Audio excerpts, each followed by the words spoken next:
अधम अति नारी तीन बाहों में मति मंद अधारी। उसमें से भी मंद होती हूँ, मैं जानती नहीं आपकी स्तुति कैसे करूं, आपको कैसे मनाऊं, आपको किस प्रकार से प्रसन्न करूं, आपकी मंगल में गायन कैसे करूं, क्योंकि मैं वेद के मंत्र नहीं जानती, मैं आपको कैसे आपके चरणों की सेवा करूं, मैं ये भी नहीं जानती। भगवान कह रहे हैं कि ये देवी, अगर तुम नहीं जानती हो तो हम आपको बताते हैं कि भक्ति के सूत्र क्या है। भगवान ने कहा है कि देखो देवी, मुझको प्राप्त करना है तो एक ही साधन है, मुझे भक्ति से ही प्राप्त किया जा सकता है। यहाँ भगवान प्रारंभ कर रहे हैं 9 प्रकार की भक्ति, जिसमें भगवान ने कहा है कि भक्ति के नाते मैं कुछ भी नहीं देखता हूँ, जाति पाति कुल धर्म बढ़ाई, धन बल परिजन गुण चतुराई, भक्ति भी नर सोई कैसा, बिनु जल बारिद देखई जैसा। श्री भगवान ने कहा है कि देखो देवी, मुझको भक्ति से ही प्राप्त किया जा सकता है।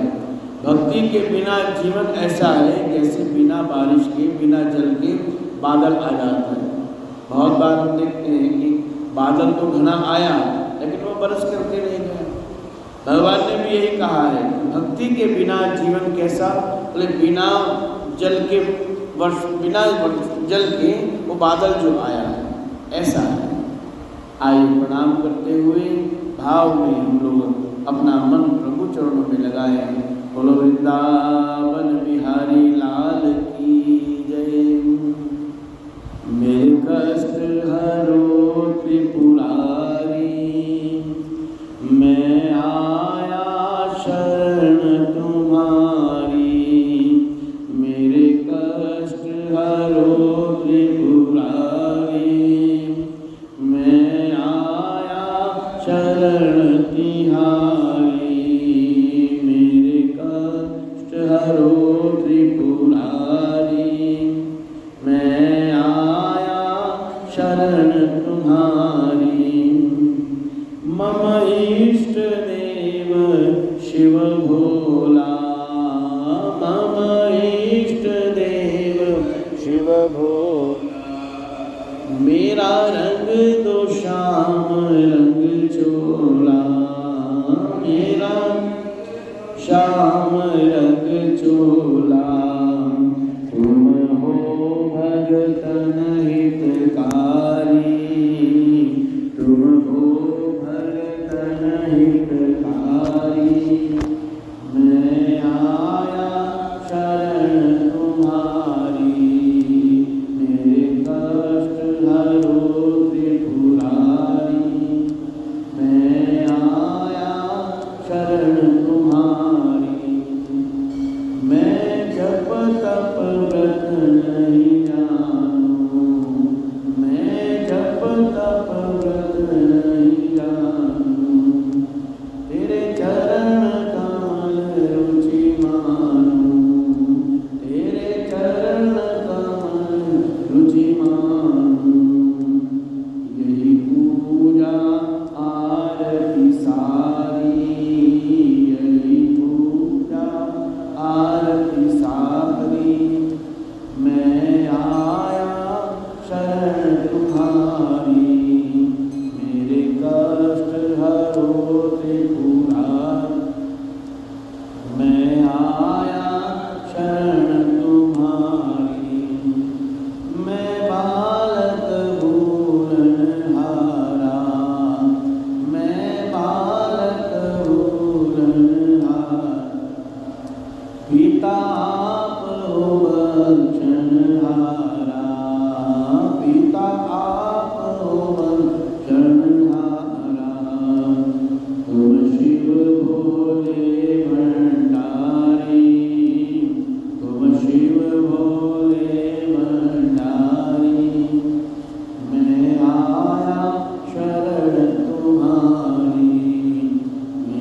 अधम ते अधम अधम अति नाही।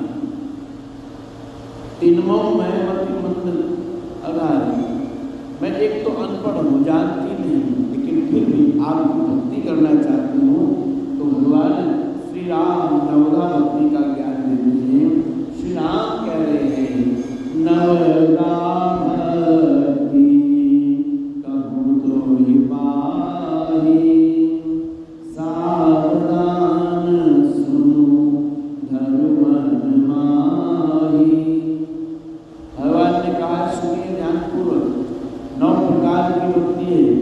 भक्ति का सूत्र ये कहता है कि भक्ति करते हुए भगवान को आराध्य। देखो 3 चीजें हमारे शास्त्र में कही गई हैं। एक साधना कही गई, एक साध्य कहा गया और एक साधन कहा गया। रामचंद्र भगवान की साधना कही गई है, फिर साध्य कहा गया, फिर साधक कहा गया।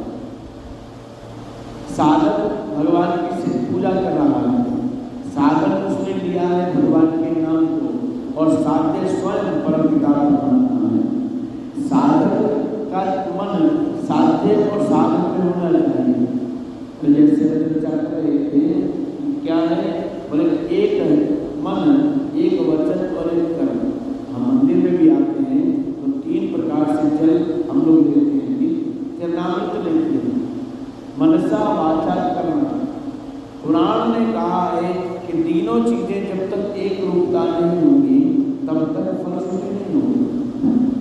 मन नहीं है, वाणी कहीं और है, वाणी भी यहाँ है, कर्म कहीं और है, तो हमें परिणाम नहीं मिलेगा।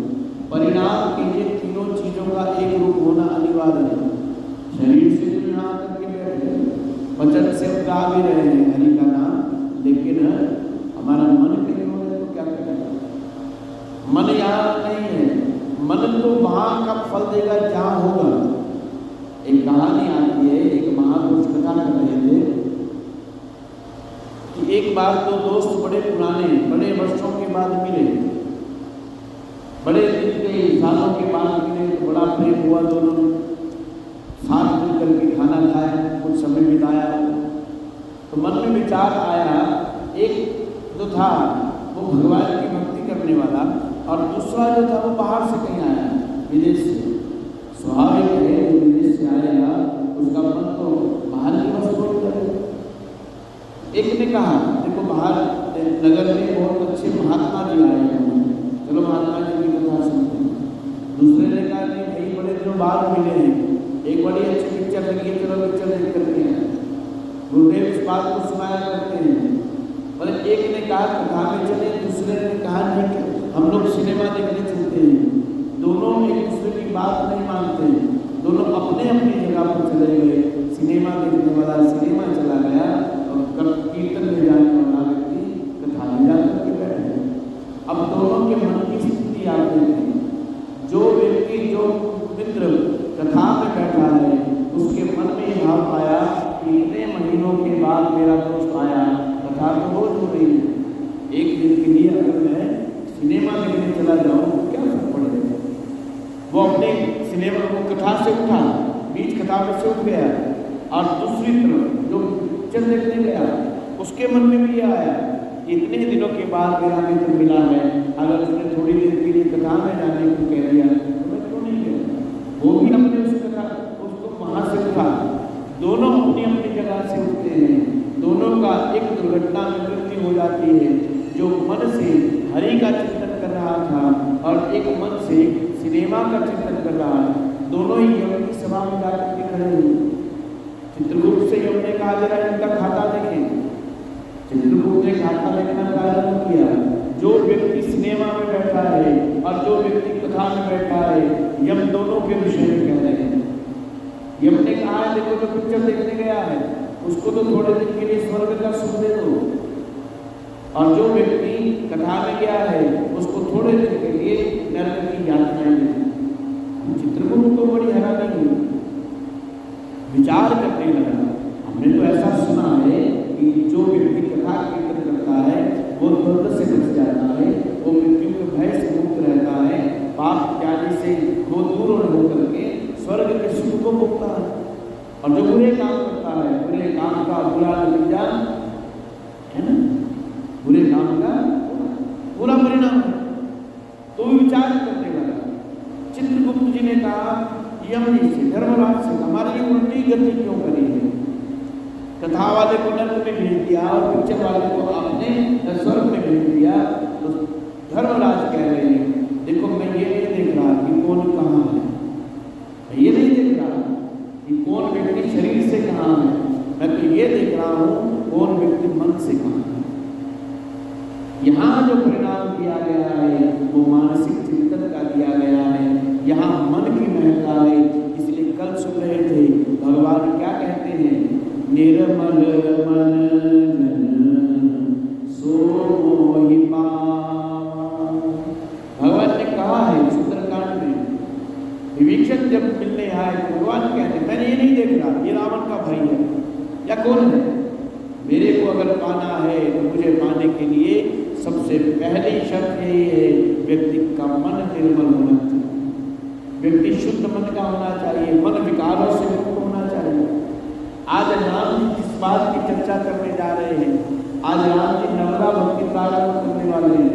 राम जी कह रहे हैं हे देवी हे मैया, मैं केवल इतना जानता हूँ, मैं नहीं जानता जाति पाति कुल धर्म बढ़ाई, मैं नहीं देखता जिसने माला जपी है वो कौन है, जो नाम जप रहा है वो कौन है, मैं नहीं देखता। फिर मैं कुल भी नहीं देखता हूँ, मैं धर्म भी नहीं देखता, मैं कुल भी नहीं देखता, मैं वर्ण भी नहीं देखता, मैं शुद्ध अशुद्धता भी नहीं देखता हूँ। मुझे तो केवल और केवल व्यक्ति का मानसिक चिंतन क्या है, उसका मन कहाँ है, मैं वो देख रहा हूँ, ना मैं जाति देखता हूँ।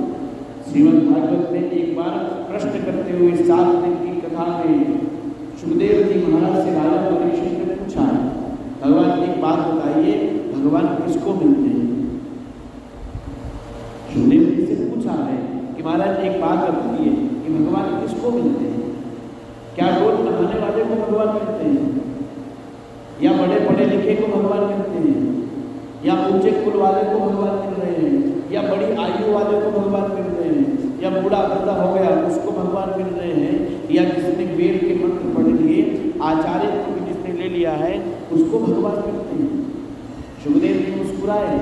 सुखदेव जी कहते हैं इसका केवल एक ही उत्तर हो सकता है। इसका उत्तर जो हम अभी सुन रहे हैं भगवान स्वयं कह रहे हैं जाति पाति कुल धर्म बढ़ाई, मुझे इससे कोई अर्थ नहीं है। अगर रोज नहाने वाले को भगवान मिलते तो भगवान राम को जब वनवास होता है तो भगवान पहले दिन कहाँ जाकर के रुके? भगवान निषादराज की कुटिया में जाकर के रुके, पहले श्रृंगेरपुर में जाकर के रुके, और जिनके पास रुके हैं वो 6-6 महीने नहाते नहीं, भगवान उनके घर गए। अगर रोज नहाने वाले को भगवान मिलते तो उनके घर क्यों गए? फिर प्रश्न किया है कि भगवान बड़ी आयु वाले को मिलते होंगे, बूढ़े आदमी को, तो अगर बूढ़े आदमी को भगवान मिलते हैं तो सुखदेव जी ने ध्रुव जी की कथा कही। राजा अगर यही बात होती तो 5 साल के ध्रुव को भगवान क्यों मिलते? 5 वर्ष की ध्रुव है, भगवान को पा गए। साधना के बल पर, एक तन्मयता के बल पर भगवान को पाया गया है, एक बल के पूर्वक नहीं, केवल भजने से भगवान को पाया है, भाव से भगवान को पाया है, एक तन्मयता से भगवान को पाया है। भगवान ने आयु नहीं देखी। भगवान कह रहे हैं राजा तुमने पूछा है ऊंचे कुल वाले को भगवान मिलते हैं, तो भगवान ने कहा अगर ऊंचे कुल वाले को भगवान मिलते हैं तो शबरी की कथा कह रहे हैं, इससे सब लोग घृणा करते हैं, क्यों मिले शबरी को भगवान? क्यों पूछते पूछते आए भगवान सब जगह से, कहाँ जाना है? बोले मुझे तो शबरी की मैया की कुटिया में जाना है। फिर पूछ रहे हैं भगवान पढ़े लिखे लोग मिलते होंगे, जो बड़ा लिखा व्यक्ति होगा, जो PhD करके बैठा होगा, जिसने 4 वेद पढ़े हुए, 108 उपनिषद, 18 पुराण, 108 उपनिषद पढ़े हुए, तो क्या भगवान उनको मिलते हैं? तो नारायण कह रहे हैं ये भी कोई क्राइटेरिया नहीं है, ये भी मापदंड नहीं है, पढ़ाई लिखाई से भगवान मिलते। तो कबीर दास केवल 3 अक्षर जानते हैं, कै बै की मात्रा और रह, केवल अपना नाम लिखना जानते हैं और भगवान को प्राप्त करते हैं। भगवान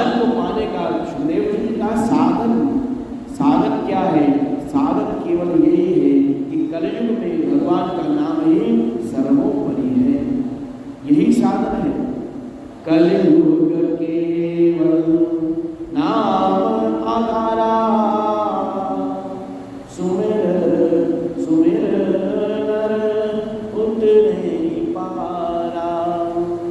बोलिए सियावर रामचंद्र भगवान की। भगवान को पाने का एक ही साधन भगवान बता रहे हैं कि क्या करना है। नवधा जगती कहूँ तो ही पाही। हे भैया, अब हम आपको 9 प्रकार की भक्ति कह रहे हैं। 9 प्रकार की भक्ति में भगवान ने कहा है, लेकिन सुनना कैसे। सावधान सुंदर मन माही। सावधान होकर के सुनना। देखो सुनना भी कितने प्रकार का कहा गया है। शास्त्र में सुनना 3 प्रकार का कहा गया है। एक निकृष्ट सुनना, एक मध्यम सुनना है और एक उत्कृष्ट सुनना है। निकृष्ट सुनने में क्या आया, बोले हमने यदि किसी की बुराई सुनी है, अथवा तो कोई ग्रंथ पढ़ा है, अथवा कोई किताब ऐसी पढ़ ली जिसमें बुरी बातें हैं, वो निकृष्ट सुनना है, निम्न सुनना, ये नहीं सुनना चाहिए। फिर मध्यम सुनने में कहा गया, मध्यम ग्रहण में कहा गया क्या करें, बोले कहीं कोई ना कोई किताब ऐसी पढ़े जिसमें राजा की कहानी हो, कोई ना कोई ऐसी पढ़े जिसमें भक्तों की कहानी हो। लेकिन फर्स्ट नंबर का, नंबर 1 का सुनना, जो उत्तम सुनना है, वो सुनना क्या है, बोले सुनना वो सुनना है। राम जी ने पूछा विश्वामित्र जी से, महाराज मैं क्या कहाँ जाके रहूं, मुझे कहाँ रहना चाहिए वनवास काल में। विश्वामित्र जी कह रहे हैं, जिनके समन समुद्र समाना। राम जी आपको रहना है तो वहां जाकर के रहिए जिनके कान समुद्र के समान है, माने जिनके कानों ने हरि कथा सुनी है, जो केवल और केवल हरि चिंतन में अपने आप को लगाते हैं, जो केवल कीर्तन में अपने आप को लगाते हैं, जो व्यर्थ का समय को व्यर्थ नहीं करते हैं, उनके घर जाकर के रहिए, उनके पास जाकर के रहिए। इसके अतिरिक्त अगर किसी के पास रहना है, अगर कोई व्यक्ति है तो उसके कान क्या है, बोले श्रवण रंध्र, बोले वो कान नहीं, वो तो सांप के बिल के समान गड्ढे गए गए। राम जी कह रहे हैं सावधान होकर के सुनना वो है जो इधर से जाए और कहाँ जाए। एक तरफ से 2 कान इसलिए नहीं दिए भगवान ने कि इधर से सुना और इधर से, ये नहीं। सुनना कैसा है, एक कथा आती है कि एक बार एक सुनार ने 2 मूर्तियां बनाई, बाजार में उसकी प्रदर्शनी लगा दी और नीचे लिख दिया इन दोनों मूर्तियों में एक अंतर है, मूलभूत अंतर। जो ये अंतर बता देगा ये दोनों मूर्तियां उसकी हो जाएंगी। तो किसी ने पूछा कि मूर्तियां कैसी हैं, उन्होंने कहा मूर्तियां सोने की हैं, 1-1 किलो की है। अब आप सोच सकते हो 1 किलो सोना कितने का होगा, लाखों में जाकर 1-1 किलो की है दोनों मूर्तियां। बोले फिर अंतर क्या है, बोले यही तो ढूंढना आपने, आप इसमें अंतर ढूंढिए। तो दूसरा आया, कहने लगा एक में एक शुद्ध होगी एक अशुद्ध होगी, नहीं दोनों ही 100% 24 कैरेट होता है, 24 कैरेट सोने की है, बोले शुद्ध है, लेकिन अंतर केवल मूलभूत है। किसी को समझ नहीं आया कि अंतर क्या है। इतने में उधर से एक संत जा रहे थे, संत ने कहा, महात्मा जी ने कहा कि मैं भी क्या इसको देख सकता हूँ, क्या भी मैं भी देखूँ इसको, अंतर क्या है। तो सुनार ने कहा महाराज देखिए आप, इसमें कोई वो नहीं, कोई देखिए, जो बता देगा ये मूर्तियाँ उसको देने वाला। महात्मा जी ने अपने झोले में से एक धागा निकाला, धागे को ऐसे बटा जैसे आप लोग सुई में धागा डालते हो, धागा ऐसे बटा है और एक मूर्ति उठाई, मूर्ति के कान में दिया, धागा एक कान में दिया, दूसरे कान से निकल करके बाहर आ गया, रख दिया मूर्ति को। ये नहीं बताया असली है या नकली, जो धागा आर पार हो गया वो नीचे रख दी मूर्ति। फिर दूसरी मूर्ति उठाई, दूसरी मूर्ति में भी धागा बता, कान में डाला, लेकिन वो आर पार नहीं हुआ, वो धागा जो है उसके अंदर चलता चला गया मूर्ति के अंदर। महात्मा जी ने वहां रिजल्ट बताया, आप जानना चाहते हो असली कौन सी है, नकली कौन सी है? बोले असली वो है जो धागा आर पार नहीं गया, नकली वो है जिसमें से धागा आर पार हो गया। महत्व इस बात का नहीं है कि हम लोग किस वस्तु के बने होते हैं, महत्व ये है कि जो हमें शास्त्र ने बताया है हम उसको सुन किस भाव से रहे। वो सुनना व्यर्थ है, जो इधर से सुना इधर से निकाल दिया। 2-4-10 घंटे की कथा सुनी, 2-4 दिन की कथा सुनी, लेकिन उस कथा से हमको मिला क्या ले पाए? कुछ नहीं ले पाए हैं, तो हमारा वहाँ सुनना बेकार। अगर हम कुछ ले गए, कुछ भी लेकर के गए हैं, भगवान जैसे उस महात्मा जी ने कहा ये मूर्ति सच्ची है, जो एक कान से गया धागा पेट में चला गया, ऐसे ही राम जी का नाम सुना है। भगवान कह रहे हैं देवी अगर सुनना है तो सावधान होकर सुनो। ये नहीं एक परंपरा के नाते कि आना है बैठना है और चले। अभी कल ही शिव पुराण का हमने विश्राम किया। कल विश्राम करके भाव आया कि 1 महीने तक की जाने वाली ये जो कथा है ये क्या दे गई किसको, कौन क्या दे पाया? हमने तो गाया और 1-1.5-2 घंटे बोले, और हम तो अपने जो हमारा ईश्वर ने जो सेवा दिया है, क्या हमारा 1 महीना बैठना सार्थक हो पाए? क्या हमारा 1 महीना सुनना लाभ ले पाएंगे? अगर नहीं ले पाए इसमें कोई कहने की बुराई नहीं है कि हम केवल और केवल एक उपचार करना। भगवान कह रहे हैं देवी अगर जीवन में कुछ पाना है तो नवना भगवती कहो कोई पाई। 9 प्रकार की भक्ति कह रहे हैं और साथ में जोड़ दिए सावधान। सावधान हो जाइए, सुनने के लिए सावधान हो जाइए। सुनना बड़ा मुश्किल होता है। बोलो शंकर भगवान की जय। सुनना बहुत मुश्किल है और कहना उससे भी ज्यादा मुश्किल है। सुनना कैसे? सुनने में सबसे बड़ी समस्या ये आती है कि भागवत जी में एक प्रसंग आया है कि सुखदेव जी से परीक्षित पूछ रहे हैं कि महाराज सुनते हुए नींद क्यों आ जाती है कथा में? कथा में जो व्यक्ति सुन रहा है उसको नींद क्यों आती है? सुखदेव जी कह रहे नींद का आना स्वाभाविक है। कथा में नींद नहीं आएगी तो कथा को तो श्राप मिला है। निद्रा देवी ने राम जी से कहा हे राम जी आपने कुंभकर्ण मेरे पति को मारा, लेकिन मैं भी इसका बदला लेकर के रहूंगी। राम जी कहते कैसे बदला लोगे?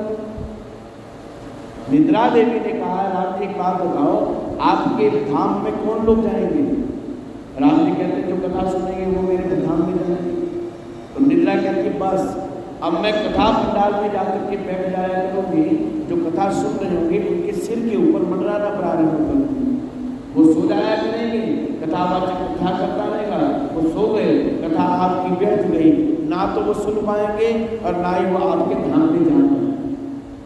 लेकिन सुखदेव जी कह रहे हैं कि जो व्यक्ति मन से कथा सुनते सुनते समाधि अवस्था में आ गया, और निद्रा भी समाधि अवस्था बन जाती है, जो कथा में सुनकर मन लगा करके श्रवण करते। भगवान कह रहे हैं सावधान, सचेत होकर के कथा सुनिए। सावधान सुर धर्म मन माही। एक तो सावधान हो जाइए और अपने मन को केंद्रित करिए। बोलो शंकर भगवान की जय। श्री राम जय राम जय जय राम। श्री राम जय राम जय जय राम। श्री राम जय राम जय जय राम। श्री राम जय राम जय जय राम। श्री राम जय राम जय जय राम। श्री राम जय राम जय जय राम। श्री राम जय राम जय जय राम। श्री राम जय जय राम। भगवान ने कहना प्रारंभ किया है। भगवान ने कहा 9 प्रकार की भक्ति है। एक मंत्र आया हमारे शास्त्र में, 9 प्रकार की भक्ति में सबसे पहली भक्ति है श्रवण करना, सुनना। सबसे पहली भक्ति है श्रवणम, मननम, कीर्तनम, सख्यम, आत्मनिवेदनम, ऐसे करके 9 प्रकार की भक्ति होता है। 9वीं भक्ति में भी भगवान कह रहे हैं देवी पहली भक्ति प्रथम भक्ति संतर कर संगा। पहली भक्ति से प्रारंभ कर रहे हैं भगवान। भगवान ने कहा एकदम कहना प्रारंभ कर दिया है, सावधान होकर के सुने पहली भक्ति क्या है। ये नहीं कहा कि जाइए सुबह उठिए ब्रह्म मुहूर्त में, ये भी नहीं कहा है कि आपको स्नान करके जाओ मंदिर में बैठ जाइए। भगवान कह रहे हैं पहली भक्ति प्रथम भक्ति संतन कर संग। उठिए, जागिए और ऐसे लोगों का संग कीजिए जो भगवान के संत प्रवृत्ति वाले हों। जागना भी एक तरह से हमारे शास्त्र में पूजा कहा गया। अब हम उठते कैसे हैं ये विचार करने का विषय है। शास्त्र में एक नियम दिया गया है उठने का। आंख खुली है, कब उठना चाहिए? बोले एक स्वस्थ व्यक्ति को सुबह उठ जाना चाहिए ब्रह्म मुहूर्त। बोलो शंकर भगवान की। ब्रह्म मुहूर्त माने सूर्य उदय से पूर्व 4 मिनट पूर्व ब्रह्म मुहूर्त में उठे, निद्रा का त्याग करें और निद्रा का त्याग करते हुए दोनों हाथों को जोड़ करके एक मंत्र दिया गया है वो पढ़ें। कराग्रे हस्ते लक्ष्मी कर मध्य च सरस्वती कर मूले गोविंद प्रभाते कर दर्शनम। प्रभाते कर दर्शनम माने आप प्रभात से सुबह उठते ही अपने हाथ में बसने वाले देवताओं का ध्यान करें। हाथ में देवता बसते हैं, हाथ में हमने सब काम हाथ से करने होते। इसके सुबह सुबह भगवान का दर्शन, सरस्वती इसमें है, गोविंद इसमें है, प्रभाते कर दर्शनम, सुबह सुबह दर्शन करें। लेकिन हमने जब से काम छोड़ा है हम बीमार हो गए।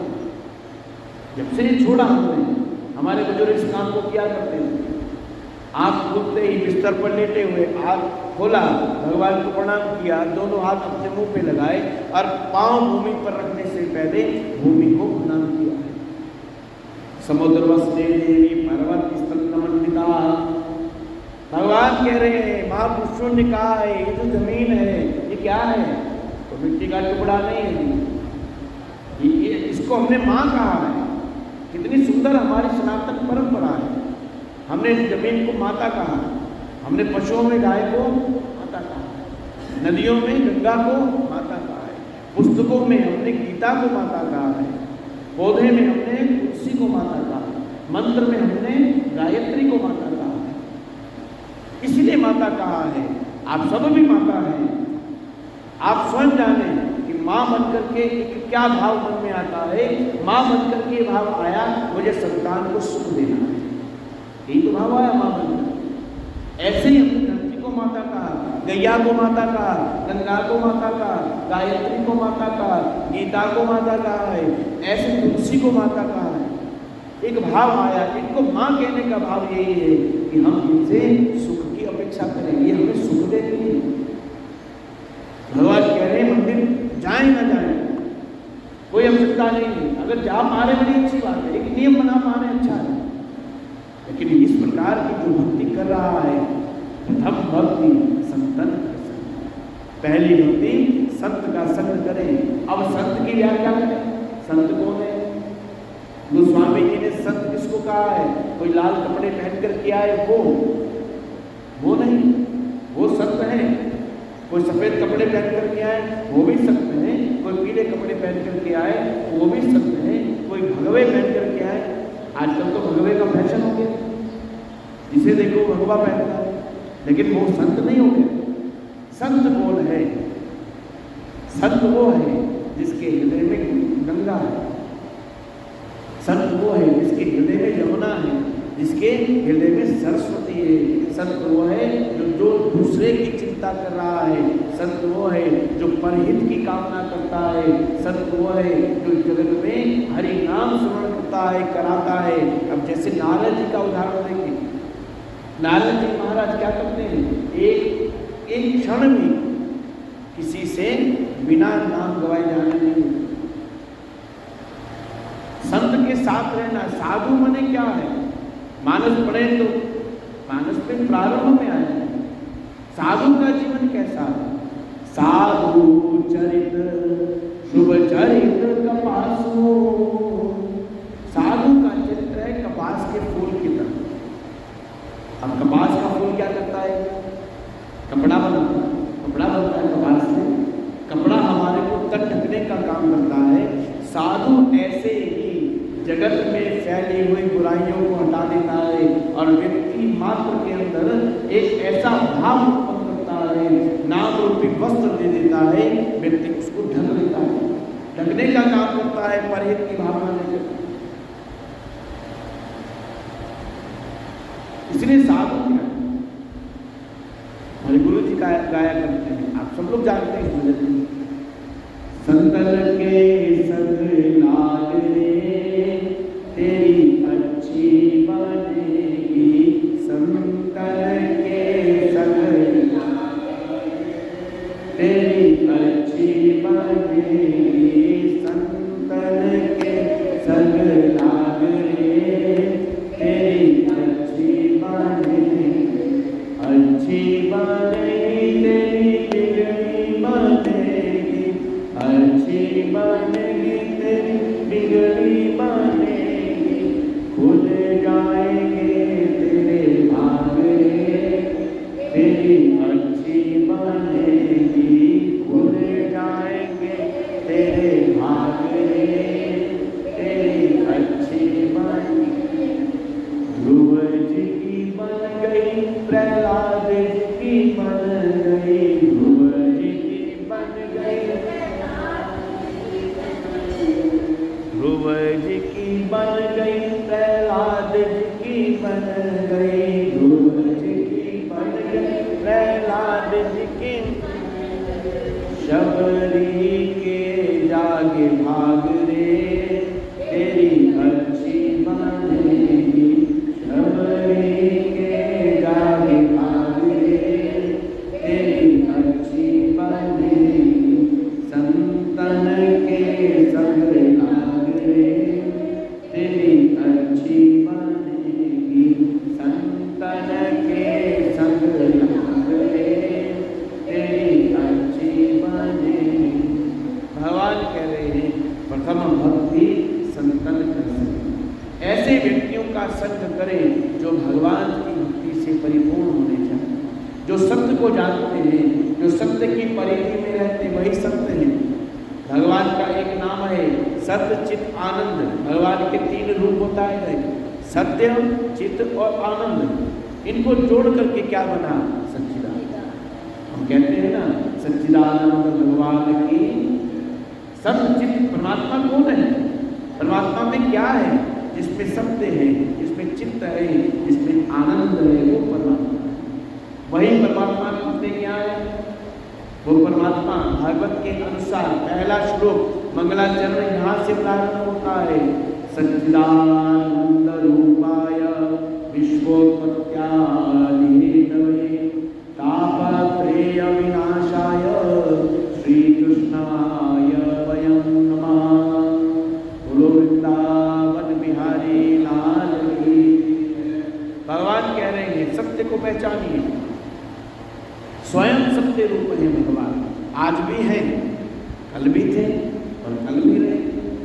हमने पढ़ा ना गुरुवादी में, आज सच, जुगाड़ सच, है भी सच। और वही भगवान कह रहे हैं कि देवी ऐसे लोगों का संग करें जो सत्य की परिधि के हैं। ऐसे लोगों का संग करें जो सत्य को जान चुके हैं, मान चुके हैं। सत्य मैंने क्या है? सत्य मैंने वही है जो शाश्वत है। भगवान के अलावा कोई शाश्वत नहीं है। इस दुनिया में अगर हम देखें कौन शाश्वत दिखता है? संपत्ति शाश्वत दिखती है। जब तक प्राण रहते हैं तब तक संपत्ति अपनी लगती है, वो शाश्वत नहीं है। प्राण निकल जाते हैं तो संपत्ति छूट जाती है। संबंधी अपना प्रिय ये शाश्वत लगता है कि क्या करता है? प्राण निकलते ही शमशान की ओर ले जाएगा और तिनका दम करके लौट आएगा। ये शाश्वत नहीं। राम जी कह रहे हैं प्रथम भक्ति संत वो है जिसकी कथनी और करनी में कोई भेद नहीं, जो कहा है वही करें, जो कहते हैं वही करते हैं। हम लोग संत की परिधि में नहीं है, हमने कहा कुछ और किया कुछ और हो गया कुछ और हो गया। कहा क्या लेकिन किया कुछ और, परिणाम कुछ और हो गए। लेकिन संत जो कहते हैं वही वो जीवन में करते भी हैं, इसलिए उनके चरण पूज्य होते हैं, हमारे चरण पूज्य नहीं है। आचरण पूजा जाता है, याद रखिएगा, चरण उसके पूजे जाएंगे जो आचरण से परिपूर्ण होगा, जो आचरण से शुद्ध होगा, जो आचरण से संत प्रवृत्ति का होगा, उसके चरण पूजे जाएंगे। हमारे बच्चे को स्वयं कहना पड़ता है बेटा पाँव छुओ, लेकिन साधु के सामने हमें किसी को कहना नहीं पड़ता है। साधु आया, संत आया है तो हम स्वयं उसके चरणों में अपने सर को झुका देते हैं, कारण केवल आचरण है। यही अनंती कांड में घटना आती है। राम जी बैठे हैं सीता जी के साथ, लक्ष्मण जी नहीं है। राम जी ने लीला किया, राम जी कह रहे हैं सीता जी से, देखो सीता मेरे चरण तुम्हारे चरण से ज़्यादा सुंदर है, हमारे चरण आपके चरण से सुंदर है। सीता जी ने कहा देखो भगवान बुरा न मानना, एक बात बताए, हमारे चरण आपके चरण से ज़्यादा सुंदर है, कारण केवल इतना ही है कि आप साम वर्ण के हो, आपका सांवला रंग है और हम गोर वर्ण के हैं। आपके पाँव सांवले हैं और हमारे गोरे गोरे पाँव हैं, हमारे पाँव आपके चरण से ज़्यादा सुंदर है। अब कौन बताए किसकी ज़्यादा सुंदर है? दोनों के बीच में कौन इसका फैसला करे किसके सुंदर है? अब बात करते ही थे, इतने में लक्ष्मण जी आप आए हैं तो लक्ष्मण जी ने प्रणाम किया। लक्ष्मण जी ने प्रणाम किया तो इतने में राम जी ने कहा लक्ष्मण बड़े अच्छे समय पर आए, एक काम करें हमारे प्रश्न का उत्तर दीजिए। हमारे बीच में एक वाद चल रहा है, मैं कह रहा हूँ मेरे चरण अच्छे हैं, सीता जी कह रहे हैं उनके चरण अच्छे हैं, अब आप निर्णय करें। तो लक्ष्मण जी कहते हैं देखो आप मेरे पिताजी हैं, ये मेरी माता जी हैं, माता और पिता की लड़ाई में बच्चों का कोई काम नहीं है, हमारा कोई मतलब नहीं है। लेकिन राम जी ने कहा लेकिन तीसरे और कौन है यहाँ मन में, आप बताइए। तो लक्ष्मण जी ने एक बात कही, लक्ष्मण जी कह रहे भैया एक बात बताएं, माता जी आप भी सुनिए। एक बात कहते हैं निर्णय जो भी होगा, फैसला जो वो मंजूर होगा, ये नहीं कि आप फिर हाई कोर्ट से हार गए तो सुप्रीम कोर्ट में चले गए, लोअर कोर्ट में हारे हाई कोर्ट में जाइए, हाई से आते सुप्रीम, नहीं कोई कहीं नहीं जाएगा, यहीं पर फैसला जो होगा वो स्वीकार करना पड़ेगा। राम जी ने स्वीकार किया, आप फैसला लीजिए। लक्ष्मण जी ने एक पाँव राम जी का लिया, दूसरे हाथ में श्री सीता जी का चरण लिया, पहले तो उनको प्रणाम किया, दोनों को प्रणाम करके कहने लगे सुना रहे हैं फैसला, सुनिए ध्यान से। लक्ष्मण जी सुनिए, राम जी सुनिए, भैया माता जी आप भी सुने। राम जी के सामने लक्ष्मण जी कह रहे हैं कि भैया एक बात बताएं, आपका चरण सुंदर तो है लेकिन जितना सुंदर चरण कि माता जी का है इतना सुंदर चरण आपका नहीं है। लक्ष्मण जी की बात सुनिए, माता जी प्रसन्न हुई, माता जी कह लो मैं तो पहले ही कह रही थी, मैंने तो पहले कहा था मेरा चरण ज़्यादा सुंदर है। लक्ष्मण जी ने देखा कि माता जी प्रसन्न है, लक्ष्मण जी ने फिर कहा माता जी आप इतने प्रसन्न हो जाओ, अभी ये आधा फैसला आया है, आधा आना बाकी है। राम जी प्रसन्न हुए, देखो भाई ने भाई की बात रखी। राम जी ने कहा देखो अभी फैसला आधा है, कहीं ना कहीं मेरी बात भी होगी। राम जी का पुनः चरण हाथ में लिया, सीता जी का चरण लिया, प्रणाम किया है, बोले मैंने कहा है माँ आपका चरण ज़्यादा सुंदर है, लेकिन इसके पीछे का कारण तो जान लीजिए, कारण जान लीजिए क्या है। आपका चरण इसलिए ज़्यादा सुंदर है क्योंकि आप राम जी के चरणों का अनुसरण करते हैं, जहाँ जहाँ राम जाते हैं आप उनके पीछे पीछे चलते हैं। अब राम जी बड़े प्रसन्न हुए, बोले देखो मेरी भी बात हो गई, सीता जी की भी बात हो गई, फैसला आ गया, दोनों का चरण सुंदर हो गया। लेकिन लक्ष्मण जी कहे भाई साहब इतने प्रसन्न ना हो, अभी ये फैसला पूरा नहीं है। राम जी कहे पूरा क्यों नहीं है, कह तो दिया, सीता जी कहे राम मेरा, बोले ये फैसला पूरा इसलिए नहीं है, ना चरण आपका सुंदर है, ना चरण आपका सुंदर है, आपके चरणों की पूजा क्यों है, मैया जी के चरणों की पूजा क्यों है, कि आपके चरणों की पूजा इसलिए है क्योंकि आपका आचरण सुंदर है, आपके आचरण इसलिए आपका चरण सुंदर है, इसलिए आपका चरण पूज्य है। इसलिए पुराण महापुरुष कह रहे हैं चरण उसका पूज्य होता है इसका आचरण पूज्य है। साधु का आचरण जो है वो शुद्ध है। इसलिए साधु के पैर धूल से भरे हुए, मिट्टी से सने हुए, फटे हुए, बेवड़ियां पड़ी हुई, फिर भी बड़े बड़े घराटे लोग उनके चरणों को जाकर के छूते हैं। हमारे सुंदर पैर जुराब में से निकले, सुंदर चरण तो जूते में से निकले, लेकिन अपने बच्चे नहीं छूते।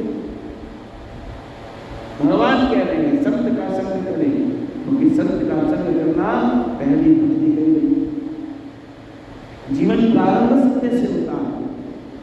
जीवन कल चर्चा कर रहे थे, हमने भगवान से क्या कहा, हे प्रभु इस नरक से अब मुझको बाहर कीजिए, भक्ति करने के लिए बाहर मौका दीजिए। भगवान सत्य यही है, जीवन में है, आए हैं इसलिए आए भगवान की भक्ति करने के लिए, और गए।